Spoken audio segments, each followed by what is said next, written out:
بالله من شرور أنفسنا ومن سيئات أعمالنا من يهده الله فلا مضل له ومن يضلله فلا هادي له ونشهد أن لا إله إلا الله وحده لا شريك له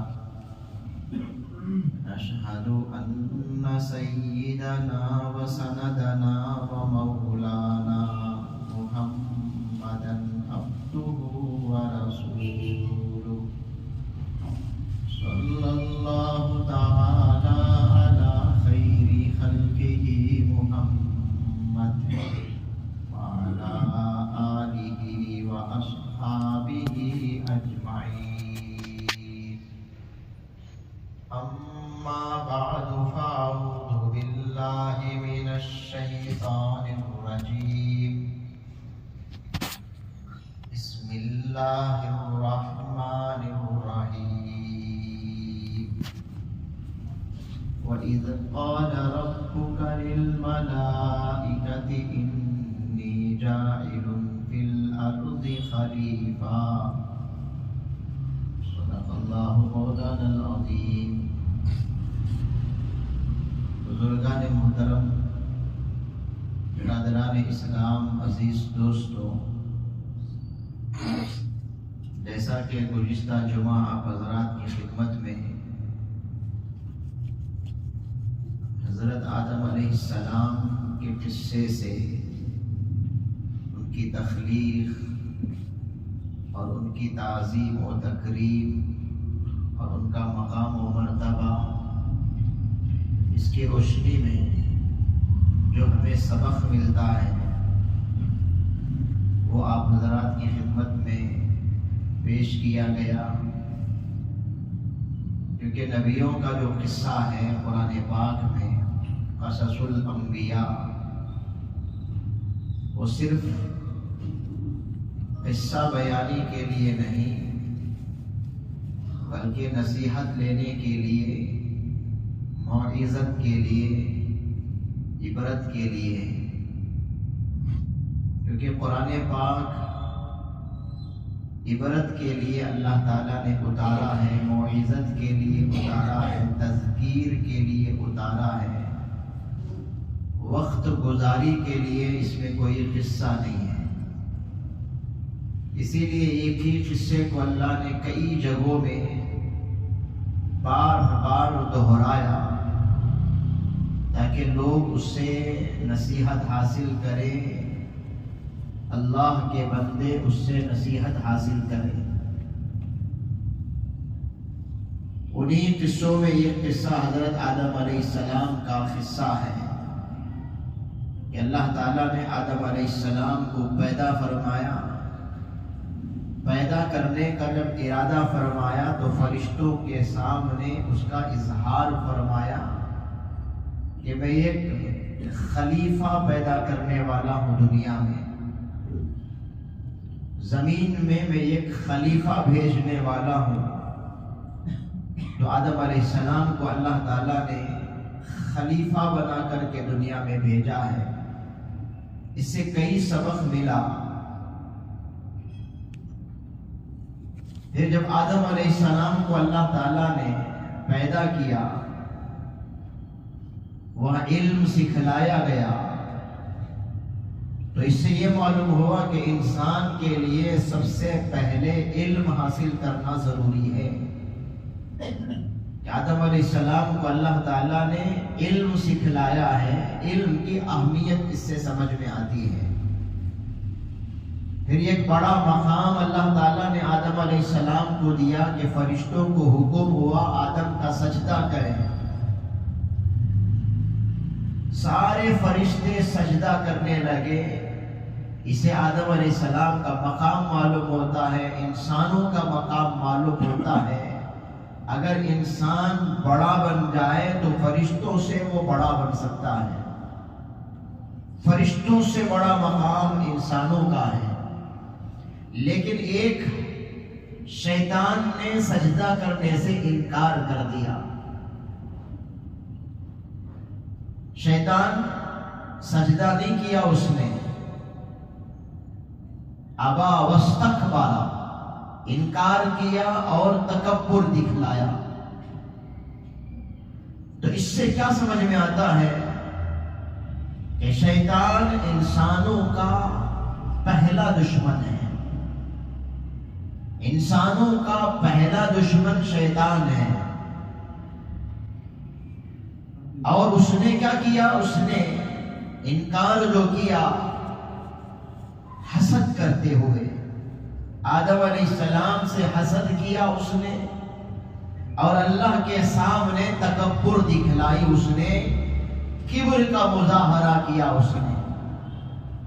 تو اس سے معلوم ہوا کہ کائنات کا پہلا گناہ جو ہے وہ حسد اور تکبر ہے، اور یہ پہلا گناہ کرنے والا شیطان ہے۔ اور اتنا بڑا گناہ ہے یہ حسد اور تکبر، اس گناہ کی وجہ سے ایمان بھی انسان کھو دیتا ہے، ایمان سے بھی محروم ہو سکتا ہے، ایمان بھی اس کا سلب ہو سکتا ہے، جس طرح سے شیطان کا ایمان سلب ہو گیا، ایمان سے وہ محروم ہو گیا، اللہ کے قرب سے وہ محروم ہو گیا۔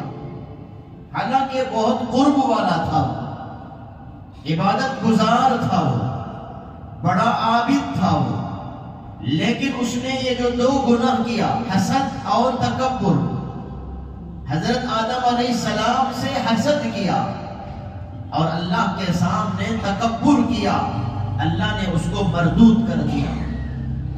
یہ دو بڑے گناہ ہیں، ان گناہوں سے بچنے کی ضرورت ہے۔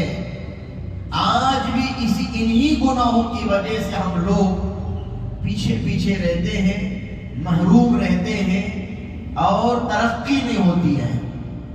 بھائی بھائی سے حسد کرتا ہے، بھائی بہن سے حسد کرتا ہے، بہن بھائی سے حسد کرتی ہے، ایک پڑوسی دوسرے پڑوسی سے حسد کرتا ہے، رشتہ داروں میں حسد ہے۔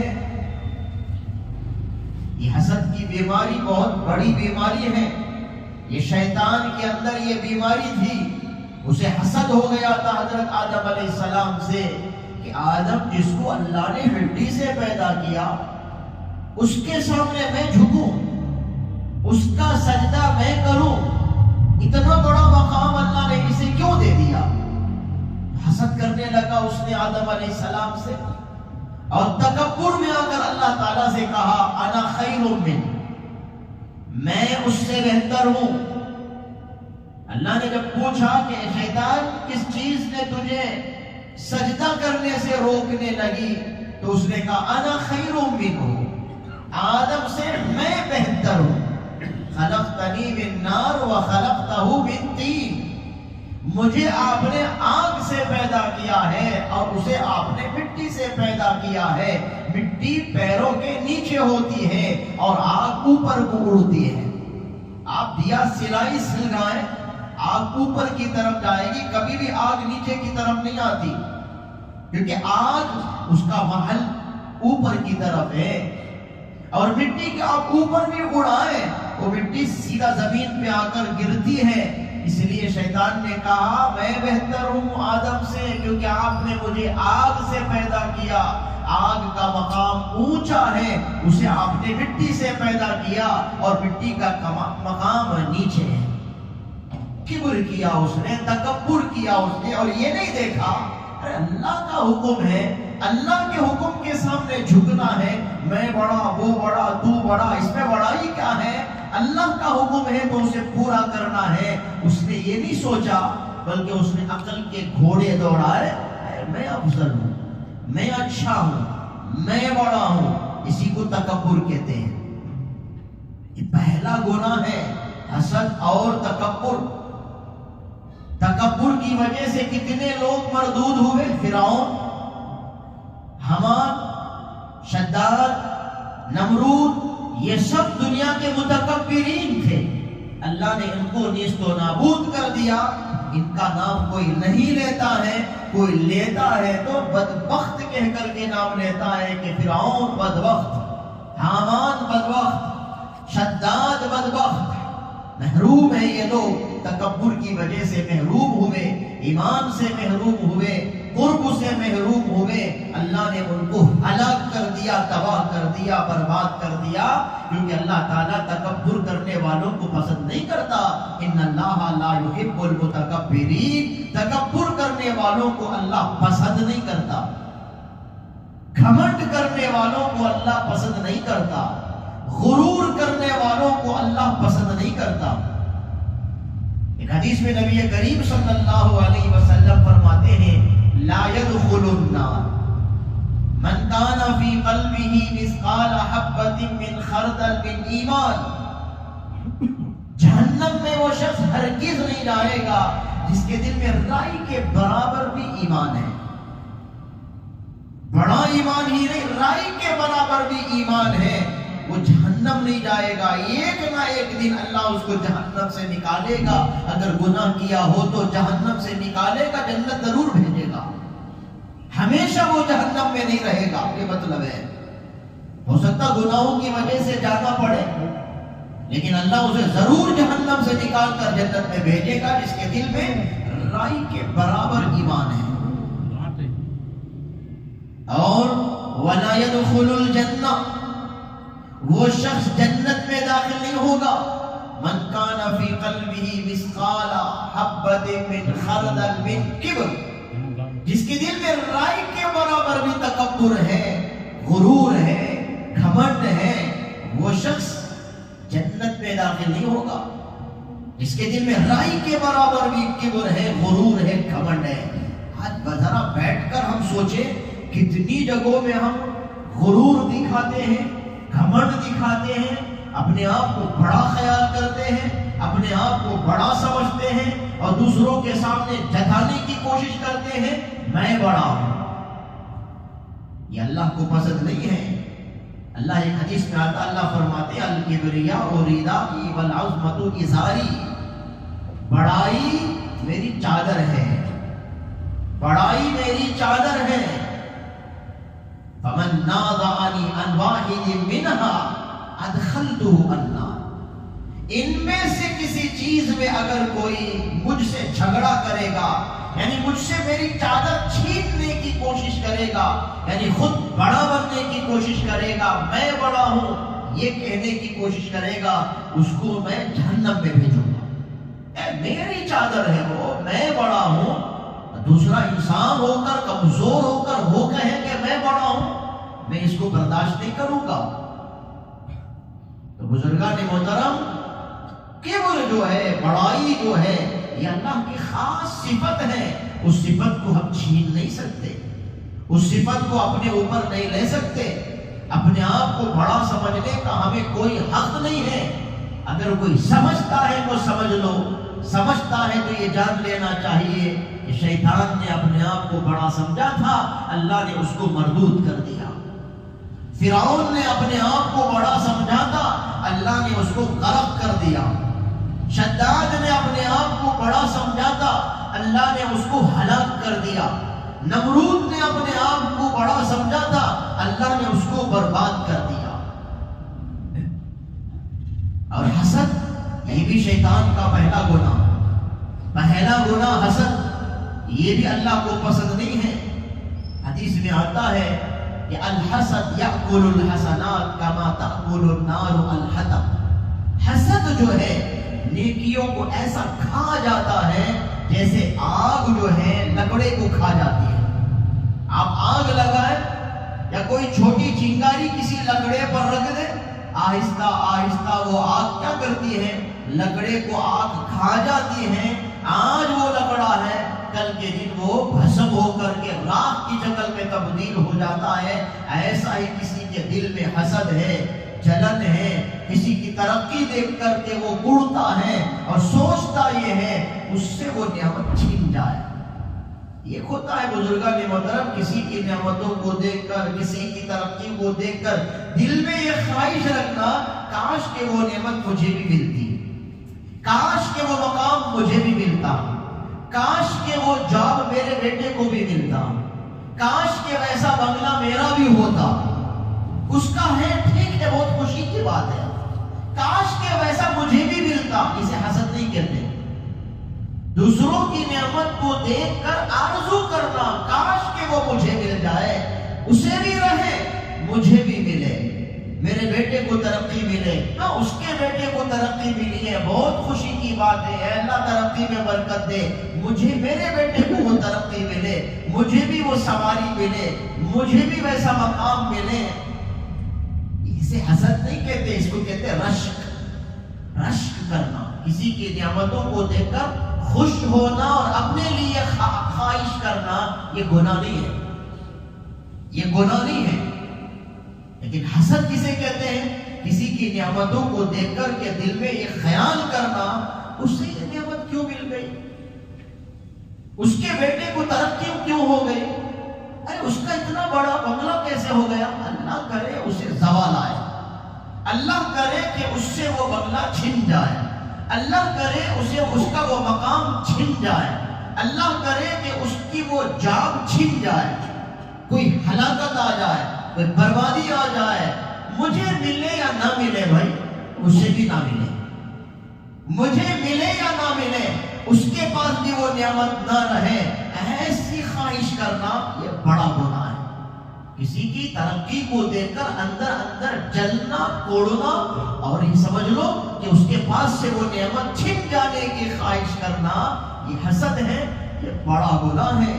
آج اس گناہ میں بہت سے لوگ مبتلا ہیں، کسی کی ترقی دیکھا نہیں جاتا، کسی کا مکان دیکھا نہیں جاتا، کسی کا بنگلہ دیکھا نہیں جاتا، کسی کی جاب دیکھی نہیں جاتی، کسی کا مقام دیکھا نہیں جاتا، اندر اندر جلن ہے، اندر اندر کوڑن ہے، دوسروں کے سامنے اس کا تذکرہ بھی کوئی کر دیتا ہے، بالکل یہ بڑا گناہ ہے، اللہ کو بالکل پسند نہیں ہے۔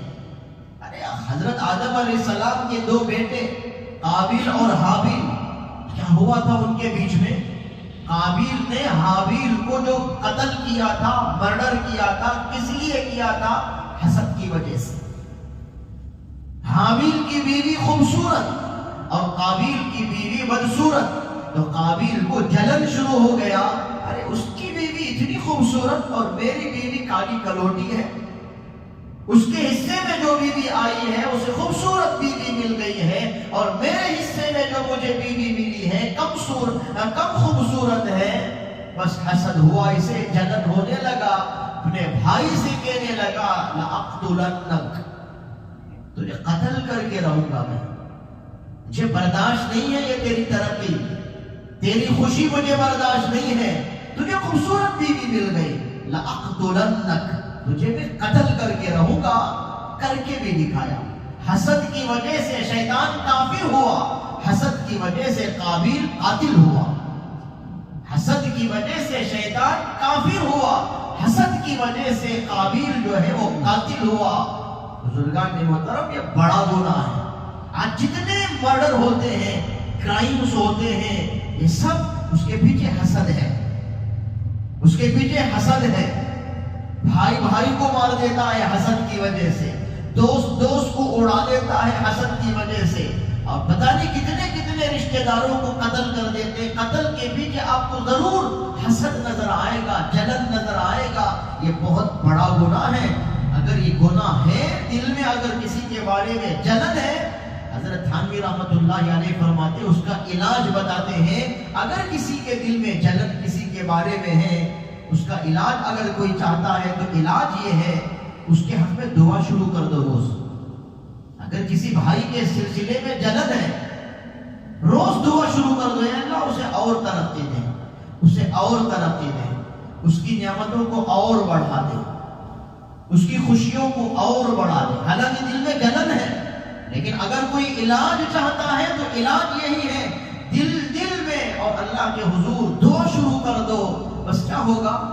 جلن آہستہ آہستہ تھمنے لگے گا، اللہ تعالیٰ اس بیماری سے نکالیں گے۔ اس دعا کی برکت سے وہ نعمت دعا کرنے والے کو بھی مل جائے گی۔ کہ جب آدمی دوسروں کے لیے دعا کرتا ہے تو حدیث میں کیا آتا ہے؟ فرشتہ اس پر آمین کہتا ہے اور کہتا ہے وَلَكَ مِثْلُهُ وَلَكَ مِثْلُهُ، تو جو دعا کرتا ہے نا، اللہ تجھے بھی وہ دے، تجھے بھی وہ دے، فرشتے کی دعا ملے گی۔ اس لیے اپنے لیے بعد میں، دوسروں کے لیے پہلے ہم دعا کریں، اپنے بھائیوں کے لیے دعا کریں، اپنی بہنوں کے لیے دعا کریں، اپنے دوستوں کے لیے دعا کریں، اپنے پڑوسیوں کے لیے دعا کریں. دعا کی برکت سے حسد کی بیماری سے آدمی نکلے گا اور دعا کی برکت سے وہ نعمت ہمیں بھی ملنی شروع ہو جائے گی. تو اس سے سبق یہ ملتا ہے، بڑا گناہ، پہلا گناہ جو کائنات میں ہو کر کے ہے، شیطان نے جو گناہ کیا ہے وہ حسد اور کبر ہے. اس گناہ سے ایمان والوں کو بچنا چاہیے. یہ 5 اسباب ہو گئے گزشتہ جمعہ، 4 اسباب اور یہ 5واں سبق. چھٹا سبق کیا ہے اس قصہ آدم سے؟ قصہ آدم سے چھٹا سبق یہ ملتا ہے، انسان کا پہلا دشمن شیطان جب سجدہ کرنے سے انکار کیا تو اللہ نے اس کو مردود کر دیا. تو جاتے ہوئے وہ کیا کہہ کر گیا تھا؟ میں جس آدم کی وجہ سے مجھے کافر قرار دیا گیا ہے، جنت سے اتار دیا گیا ہے، جس آدم کی وجہ سے مجھے مردود قرار دیا گیا ہے، اس آدم کو نہیں چھوڑوں گا، اس آدم کی اولاد کو بھی نہیں چھوڑوں گا. یہ کہہ کر دنیا میں آیا تھا، یہ کہہ کر دنیا میں آیا تھا میں آدم کی اولاد کو نہیں چھوڑوں گا، انتقام ان کی اولاد سے لوں گا. یہ کہہ کر آیا ہے وہ، لَآتِيَنَّهُم مِّن بَيْنِ أَيْدِيهِمْ وَمِنْ خَلْفِهِمْ وَعَنْ أَيْمَانِهِمْ وَعَنْ شَمَائِلِهِمْ. میں آؤں گا ان کے سامنے سے آؤں گا، پیچھے سے آؤں گا، دائیں سے آؤں گا، بائیں سے آؤں گا. وَلَا تَجِدُ أَكْثَرَهُمْ شَاكِرِينَ. اکثر کو آپ شکر گزار نہیں پائیں گے. دیکھ لیجئے یہ اللہ سے یہ کہہ کر آیا تھا، یہ کہہ کر آیا تھا میں بہکاؤں گا آدم کی اولاد کو، میں بہکاؤں گا آدم کے بیٹوں کو، آدم کی بیٹیوں کو میں بہکاؤں گا. یہ کہہ کر وہ دنیا میں آیا تھا اور آج تک اپنی مشن پر وہ جمع ہے. آج تک بھی وہ اپنی مشن پر کام کر رہا ہے، بہکانے کا کام کر رہا ہے، بھڑکانے کا کام کر رہا ہے، فتنے کا کام کر رہا ہے، ہم کو اپنے ساتھ جہنم میں لے جانے کا کام کر رہا ہے. اور یہ کہہ کر آیا تھا کہ ان کو شکر گزار بندہ نہیں بناؤں گا. اگر ذرا بھی ہماری زبان سے اگر کبھی ناشکری کا کوئی کلمہ نکلتا ہے، سمجھ لینا چاہیے کہ شیطان کے ورغلانے میں میں آ گیا ہوں، شیطان کے بہکاوے میں میں آ گیا ہوں. کیونکہ زبان پر ناشکری کا کلمہ یہ شیطان کراتا ہے. اور جو بھی گناہ ہم سے ہوتا ہے سمجھ لینا کہ شیطان کے بہکاوے میں میں آ گیا ہوں، شیطان کے کنٹرول میں میں چلا گیا ہوں. کیونکہ وہ کہہ کر آیا تھا نا، سامنے سے آؤں گا، پیچھے سے آؤں گا، دائیں سے آؤں گا، بائیں سے آؤں گا. لیکن سب جانتے ہیں صفت 6 ہے، لیکن شیطان نے 4 ہی صفت بیان کیا. سامنے، پیچھے، دائیں، بائیں. 2 صفت اس نے نہیں کہا، اوپر اور نیچے. اس کا مطلب یہ کیا ہے؟ اوپر یہ محفوظ ہے، نیچے یہ محفوظ ہے. اسی لیے ہمارے اکابر فرماتے، اللہ والے فرماتے ہیں، نظر اللہ کی طرف رکھو، شیطان اسے کبھی نہیں بہکائے گا. اور چلو تو زمین کی طرف دیکھ کر کے چلو، شیطان اسے کبھی نہیں بہکائے گا. دائیں بائیں دیکھتے چلیں گے، بے پردہ عورتیں نظر آئیں گی، آنکھ بھٹکے گی، گناہ ہوگا. سامنے دیکھیں گے تب بھی گناہ ہوگا. آج کہاں گناہ نہیں ہے؟ ایک شریف انسان راستہ چلتا ہے، گناہ کے بغیر وہ کھڑا جائے، ہو نہیں سکتا. گناہ ہوتا ہے. زبان کھولو تو گناہ ہے، کان کھولو تو گناہ ہے، آنکھ کھولو تو گناہ ہے، ادھر ادھر دیکھو تو گناہ ہے. ہر طرف گناہ گناہ گناہ. جس طرح سے آکسیجن ہے اس طرح سے گناہ پھیلے ہوئے ہیں معاشرے کے اندر. بچنا بہت مشکل ہے. یہ سب شیطان کرا رہا ہے. اور شیطان نے کیا کیا تھا؟ آدم علیہ السلام سے گناہ کرا کر، لغزش کرا کر، ان سے ایک چوک کرا کر کے ان سے ان کے کپڑے کو پہلے اس نے اتارا تھا. حضرت آدم علیہ السلام سے جو چوک ہوا اس کے نتیجے میں کیا ہوا؟ آدم علیہ السلام سے اور حضرت حوا سے جنت کے لباس کو اتار لیا گیا. معلوم یہ ہوتا ہے شیطان کی پہلی چال جو ہے، سازش جو ہے، وہ انسانوں کو ننگا کرنا. جیسے آدم علیہ السلام کو اس نے جنت کے لباس اتروانے پر مجبور کیا، حضرت حوا سے جنت کے لباس کو اتروانے پر مجبور کیا، جس کے نتیجے میں ان سے وہ لباس کو اتار لیا گیا، چھین لیا گیا۔ آج بھی جو معاشرے میں ننگا پن جو ہے نا، یہ سب شیطان کی سازش ہے۔ سمجھتا ہے ننگا کرو انسان کو، ان کی تہذیب ان سے چھین لو، بس ایمان بھی ان کا ختم ہو جائے گا، اخلاق ان کے بگڑ جائیں گے۔ آج ننگا پن اسی لیے ہے، اخلاق کو برباد کرنے کے لیے، نوجوانوں کے اخلاق کو برباد کرنے کے لیے ہماری بہنوں کو ننگا کیا جاتا ہے، ہماری بیٹیوں کو ننگا کیا جاتا ہے۔ لباس بھی اس انداز کا تیار ہو رہا ہے نا، بس برائے نام وہ لباس ہے، برائے نام وہ کپڑا ہے، ورنہ وہ کپڑا نہیں ہے۔ نیٹڈ پہنتے ہیں بچیاں، جو نیٹڈ پہنتی ہیں، کیا ہے وہ کپڑا نہیں ہے، برائے نام ایک کپڑا ہے وہ، ورنہ وہ کپڑا نہیں ہے۔ ناقص کپڑا، چھوٹا کپڑا، شارٹ جو پہنتے ہیں، کہاں کپڑا؟ وہ کپڑا نہیں ہے۔ جو کپڑا بدن کو نہ چھپائے وہ کپڑا کیسے ہو سکتا ہے؟ جالیوں والا وہ کپڑا کیسے ہو سکتا ہے؟ مچھردان ہے، بس مچھر کاٹنے سے بچانا ہے، بس باقی سارے فتنے اسے چھو کر کے جاتے ہیں۔ یہ ننگا پن آج ہو رہا ہے۔ بچیوں کے کپڑے چھوٹے ہو گئے، عورتوں کے کپڑے چھوٹے ہو گئے، لڑکیوں کے کپڑے چھوٹے ہو گئے، مردوں کے کپڑے لڑکیوں کو پہنانے لگے۔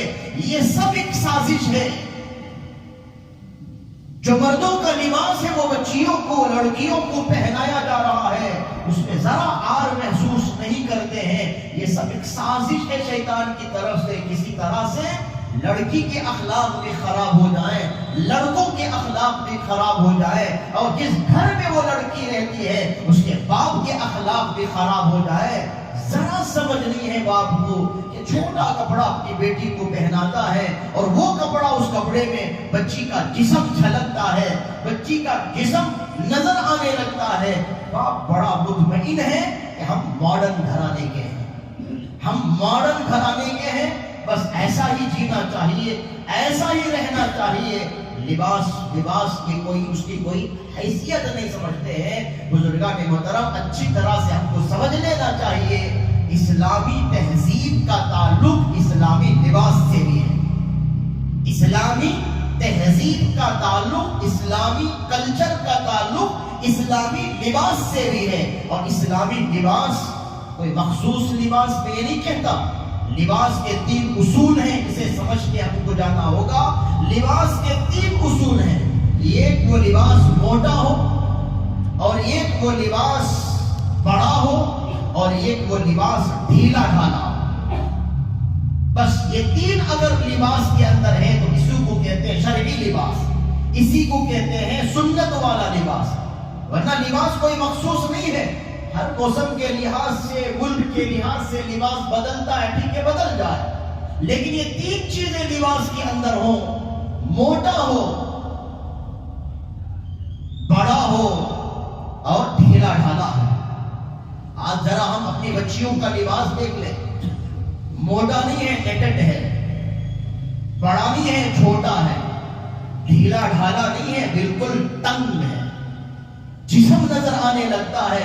وہ بچیاں جو جینز پہنتی ہیں، جسم نظر آنے لگتا ہے، یا ٹی شرٹ پہنتی ہیں، جسم نظر آنے لگتا ہے، وہ لباس نہیں ہے، وہ ننگا پن ہے۔ یہ چھوٹا لباس ہے، پیٹ نظر آتا ہے، بڑلی نظر آتی ہے، یہاں تک کا لباس ہے، وہ لباس نہیں ہے، کیونکہ چھوٹا ہے وہ لباس نہیں ہے۔ یہ پتلا ہے، وہ بھی لباس نہیں ہے۔ یہ 3 چیزیں لڑکیوں کے لیے بھی، عورتوں کے لیے بھی، مردوں کے لیے بھی ہے۔ مردوں کا لباس بھی ذرا ڈھیلا ڈھالا ہو، بڑا ہو، اور موٹا ہو۔ آج کچھ نوجوانوں کو ہم دیکھتے ہیں کہ ان کا لباس کی جو حالت ہے، کبھی چھوٹا لباس پہن کر کے وہ آتے ہیں، یا تنگ لباس پہن کر کے مسجد میں آتے ہیں، سجدے میں جاتے ہیں تو پیچھے کھڑے ہونے والے کو بڑی شرمندگی محسوس ہوتی ہے۔ ایک ایسا شخص ہے جس کا جسم نظر آ رہا ہے، جسم ابھر رہا ہے، اور شرم کی جگہ بھی نظر آ رہی ہے، ذرا سمجھ نہیں ہے۔ چست لباس پہن کر ہمارے نوجوان آ جاتے ہیں، جینس اتنا تنگ، اتنا چست ہوتا ہے، جسم نظر آنے لگتا ہے، یا چھوٹا ہوتا ہے، جسم نظر آنے لگتا ہے، یا پتلا ہوتا ہے، جسم نظر آنے لگتا ہے۔ وہ لباس نہیں ہے، وہ ننگا پن ہے. تو یہ لباس کی یہ اصول سمجھ لیں کہ لباس موٹا ہونا چاہیے، بڑا ہونا چاہیے، ڈھیلا ڈھالا ہونا چاہیے، یہ لباس ہے، ورنہ وہ لباس کہلائے جانے کے لائق نہیں ہے. تو شیطان کی چال ہے مسلمانوں کو ننگا کرنا، مسلمان بچیوں کو ننگا کرنا. ذرا اس کی فکر ہم کریں، ہمارے گھروں کا ماحول بدلے، لباس بدلے، بچیوں کو ایسا لباس پہنائے جس میں پورا پردہ ہوتا ہو، جس کے اندر شرم اور حیا کو ملحوظ رکھا جائے. تب جا کر کے ان کی اخلاقی تربیت ہوگی، اور ان کی وجہ سے بھائیوں میں اخلاق، پھر ماں باپ میں اخلاق، پھر معاشرے میں اخلاق کا ایک فضا پھیلنے لگے گی. اس کا لحاظ رکھنا چاہیے. اور اسی طرح سے ایک اور سبق کیا ملتا ہے قصہ آدم سے. اب تک 6 اسباق ہو گئے. 7واں سبق حضرت قصہ آدم، حضرت آدم علیہ السلام کے قصے سے کیا ملتا ہے؟ آدم علیہ السلام کو جنت سے اتارنے کے لیے اس نے کیا سازش کی تھی، کیا چال چلی تھی، وسوسہ اس نے ڈالا تھا. آدم علیہ السلام کے دل میں اس نے وسوسہ پیدا کیا تھا. معلوم اس سے یہ ہوا کہ آدم علیہ السلام کو اس نے جو حملہ کیا ہے وسوسے کے ذریعے سے حملہ کیا ہے. اس لیے اس سے سمجھ میں یہ آتا ہے وسوسہ ایک بہت بڑی بیماری ہے. اس وسوسے سے ہمیشہ بچنے کی ضرورت ہے، اللہ سے پناہ لینے کی ضرورت ہے وسوسے سے. کہ جب بھی دل میں وسوسہ آئے تو سمجھ لو کہ شیطان کچھ وسوسہ ڈال کر کے ہمارے ایمان کو ہم سے چھیننا چاہتا ہے، عقیدے کو کمزور کرنا چاہتا ہے، عمل کو خراب کرنا چاہتا ہے. آج یہی ہو رہا ہے. اچھے لوگوں کو انسان آ کر کے وسوسہ ڈالتے. اگر کوئی وسوسہ ڈالنے کا کام کرتا ہے انسانوں میں سے، سمجھ لو کہ وہ شیطان کے نقش قدم پر چل رہا ہے، کیونکہ شیطان نے بھی وسوسہ ڈالا تھا اور یہ بھی وسوسہ ڈال رہا ہے. آج یہی ہو رہا ہے. نمازیں ہم پڑھ لیتے ہیں، وسوسے ڈالنے والے آ کر کے ارے تمہاری نماز نہیں ہوئی، تم ایسی نماز پڑھتے ہو. ارے رسول اللہ صلی اللہ علیہ وسلم کی نماز کیسی تھی معلوم تھی؟ دیکھو اس کتاب میں یہ ہے، یہ کتاب میں یہ ہے. لوگ وسوسہ ڈال کر ہماری نماز کو ہم سے چھین لیتے ہیں. نمازی تھا سوچتا ہے بھئی نماز پڑھنا ہی کس لیے پھر. یہ کہتا ہے کہ نماز نہیں ہوئی، یہ کہتا ہے نماز نہیں ہوئی، یہ کہتا ہے نماز نہیں ہوئی، بس نماز ہی چھوڑ دو. یا نماز پڑھتا ہے تو پوری نماز دل کے اندر وسوسہ، اس نے یہ کہا نماز نہیں ہوئی، اس نے یوں کہا نماز نہیں ہوئی، تو پھر نماز ہوتی کیسے ہے؟ نمازوں میں وسوسہ. اسی لیے قرآن مجید کی ایک سورت اللہ نے نازل ہی اس لیے کر دیا تاکہ لوگ اس سورت کے ذریعے سے وسوسہ سے بچ جائیں. اور اس سورت کے اندر اللہ نے کیا کہا؟ وسوسہ صرف شیطان ہی نہیں، وسوسہ انسان بھی ڈالتا ہے. من شر الوسواس الخناس الذي يوسوس في صدور الناس من الجنة والناس. وسوسہ ڈالنے والا جنات شیطان بھی ہوتا ہے، وسوسہ ڈالنے والا انسان بھی ہوتا ہے. وسوسوں سے بچنا ہے.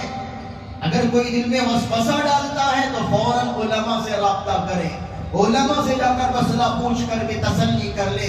یہ فلاں آدمی یہ مسئلہ بیان کرتا ہے، فلاں آدمی یوں کہتا ہے، حضرت مجھے آپ پر بھروسہ ہے، آپ بتلائیں.